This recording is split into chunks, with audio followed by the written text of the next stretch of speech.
मैं सबसे पहले सन्मान्य चंद्रकांत दादा जी का धन्यवाद करूंगा कि इस लक्षवेदी के रिप्लाई में ही उन्होंने कहा है कि जो नई सब्सिडी यानी कि पावर लूम को 27 एचपी के ऊपर एक 75 पैसे की सब्सिडी और 27 एचपी के नीचे 1 रुपए की सब्सिडी के मिलने में जो दिक्कत हो रही थी वो ऑनलाइन एप्लीकेशन की थी, वो आपने अट निकाल दी, इसके लिए आपका धन्यवाद। लेकिन मेरे 2 प्रश्न इस पर है। एक कि आपने बहुत ही सिंपल तरीके से समझाया था, जैसे मोबाइल होता है, अगर आपके पास ऑलरेडी एक मोबाइल नंबर है तो आपको टॉपअप किया जाएगा। पूरा इंडस्ट्री आपसे सुनना चाहती है कि ये बहुत ही सिंपल होगा। जो 21,100 हमारे कंज्यूमर है भिवंडी में ऑलरेडी एलिजिबल फॉर सब्सिडी है, उनको कोई अप्लाई करे बिगैर ये जल्द से जल्द, यानी आप अभी आज बताएंगे कि कितने दिनों में आप ये सब्सिडी शुरू करने वाले हैं। दूसरा, 15 मार्च 2024 को आपने जो है परिपत्रक निकाला था। मैंने आज माहिती ली है कि ये जो नई सब्सिडी आप देने वाले हमारे लक्षवेदी के बाद, उसका पर मंथ टोटल आ रहा है 13.5 करोड़, यानी भिवंडी शहर को आप हमारे 21,100 कंज्यूमर को पर मंथ 13.5 करोड़ देने वाले हैं और साल का 160 करोड़ देने वाले हैं।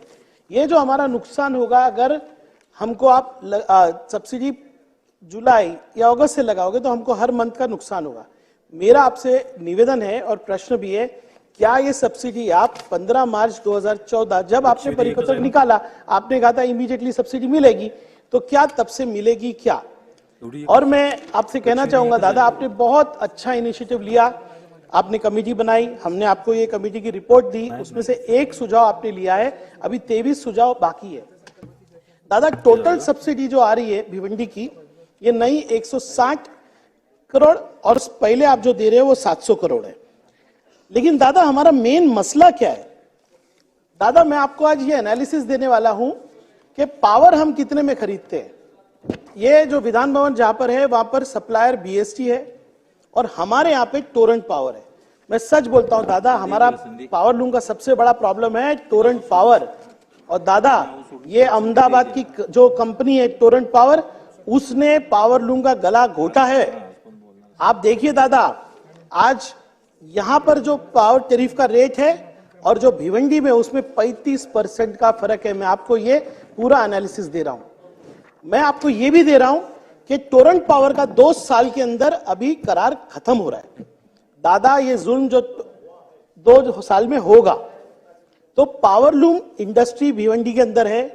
पावर लूम इंडस्ट्री को आप रिवाइव करना चाहते हैं। मैं चाहता हूं कि आप और सम्मानीय उप मुख्यमंत्री देवेंद्र फडणवीस जी के प्रेजेंस में हमारी मीटिंग हो और भिवंडी शहर को टोरेंट के साथ साथ एक ऑल्टरनेटिव लाइसेंसी मिले।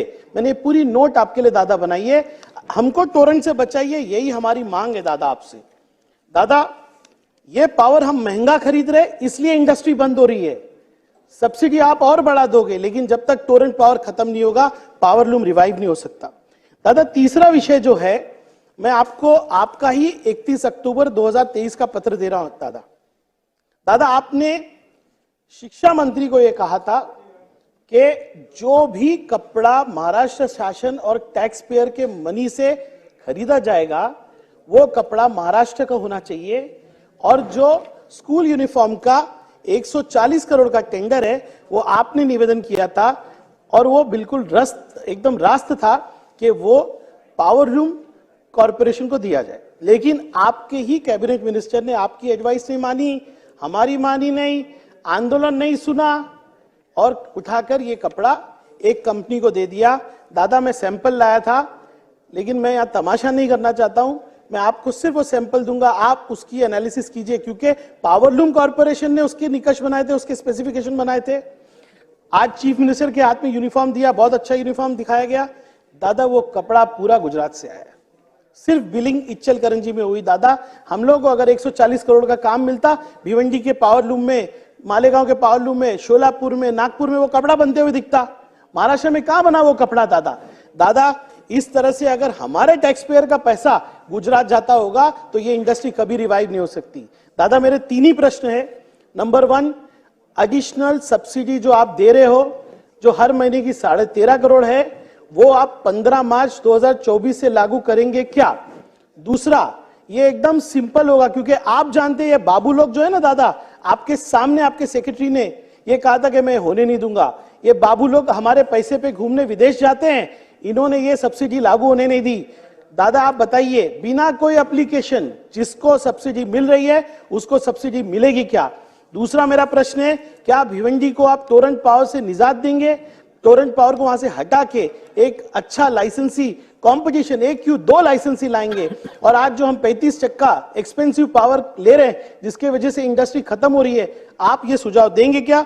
और तीसरा, आपका ही जो पत्र है कि महाराष्ट्र के अंदर कोई भी कपड़ा बनेगा तो वो मेरा बुनकर, वो मेरे भिवंडी का, मालेगांव का, इच्चलकरंजी का, वहां का बुनकर ही बुनेगा, ये अगर इंप्लीमेंट नहीं हुआ तो क्या सरकार इस पे इंक्वायरी लगाएगी?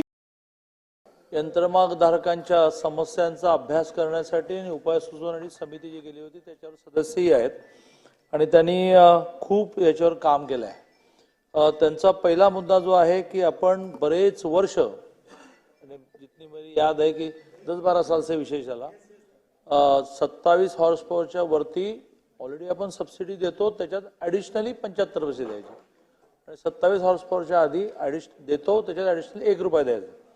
ते बऱ्याच वर्षानंतर मान्य केलं। आता तर टेक्निकल मुद्दा असा आहे की आपलं म्हणणं असं आहे की या निमित्ताने जे 14 लाख यंत्रमागधारक आहेत त्याचा एकदा डाटा एकत्र यावा म्हणून आपण एक रजिस्ट्रेशनची अट घातली। ती फार कठीण नाही आहे, पण सगळ्यांचा दबाव पाहता आपण आता हा निर्णय केला आहे। फक्त तो निर्णय कॅबिनेटच्या मीटिंगमध्ये आपल्याला न्यायचा आहे, त्याची फाईल तयार झाली आहे की रजिस्ट्रेशन यांनी न करता ऑनलाईन या सगळ्यांनाही सबसिडी मिळावी। ओके। दूसरा मुद्दा है कि 15/3/2004 को यदि नोटिफिकेशन निकला है तर तेव्हापासून मिळावं, तर तेव्हापासून मिळेल। त्यामुळे तो मुद्दा करतो। हे दोन्ही विषय त्यांचे पूर्ण संपले। सध्या कॅबिनेट वर योजना ज्या घोषित केल्या आहेत आपण बजेटमध्ये, त्याचा इतका लोड आहे तर आज कॅबिनेट असूनही फाईल मूव्ह होईल की नाही मला माहित नाही, पण हे 100% की यापुढे यांना रजिस्ट्रेशन ऑनलाईन करावं लागणार। आता हा जो टोरेंटचा विषय जो मध्ये मी भिवंडीला प्रवासाला गेलो असताना मलाही जाणवला, परंतु तेच मान्य करतायत की अजून 2 वर्षाचं त्यांचं ॲग्रीमेंट शिल्लक आहे। मध्येच आपण काही करायला गेलो तर त्यातून नवीन लिगल कॉम्प्लिकेशन, नवीन कायदेशीर अडचणी निर्माण होतील। त्यामुळे हा विषय आतापासून लावून धरू आणि मग ठीक आहे टोरेंट देणारच आहे, ज्यांना टोरेंटची घ्यायची ते टोरेंटची घेतील, जे टाटाची घ्यायची टाटाची घेतील, असं ऑप्शन, उस ऑप्शन को भी रखेंगे। तीसरा मुद्दा जो आहे तो फार संवेदनशील आहे की महाराष्ट्रामध्ये वेगवेगळ्या ठिकाणी लागणारं गणवेशाचं कापड हे महाराष्ट्रामध्ये एक यंत्रमाग महामंडळ आहे, त्या यंत्रमाग महामंडळाकडून घ्यावं असं वर्षानुवर्षाची शाळांचे गणवेश, वेगवेगळ्या कामगारांचे गणवेश, यावेळेला सुद्धा ह्यांना टेंडरमध्ये पार्टिसिपेट केलं होतं। मला आता नीट माहिती नाही, परंतु काही टेक्निकल अडचणी आल्यामुळे टेंडरमधून ते बाद झाले। टेंडर में सहभागी होने के लिए मिला नहीं ऐसा नहीं, लेकिन कुछ टेक्निकलिटी ऐसी हुई उसमें से आप एलिजिबल ही नहीं हुए, तर त्याच्यातून ती ऑर्डर ही दुसऱ्याला गेली आहे। पण माझं व्यक्तिशः म्हणणं असं आहे की जोपर्यंत आपण सरकारी कामासाठी लागणारं कापड हे महाराष्ट्रातल्या यंत्रमाग धारकाकडून घेत नाही तोपर्यंत यंत्रमाग धारकांना कापडाला मार्केट चांगलं मिळणार नाही। आणि मी सुद्धा त्यांच्या बरोबरीने या विषयामध्ये, कारण आमच्या खात्यामध्ये प्रामुख्याने यांना सवलती देण्यात येतं, यांनी सवलतीच्या आधारे चांगला बिझनेस केला त्याला मार्केट देण्याचं काम हे सगळ्या वेगवेगळ्या डिपार्टमेंटचं आहे, पण त्यामध्येही मी लक्ष घालतो। Transform your space with elegance and style. The tile store Bhiwandi पर आपको टाइल्स के बेस्ट और सिलेक्टेड डिजाइन्स मिलेंगे, जिससे आप अपने घर, शॉप और ऑफिस की खूबसूरती को बढ़ा सकते हैं। क्लासिक से लेकर ट्रेंडिंग डिजाइन सब कुछ अवेलेबल है। विजिट जरूर करें। यहाँ आपको रीजनेबल प्राइस और बल्क बायर्स के लिए बड़े डिस्काउंट्स भी मिलेंगे with all India delivery service.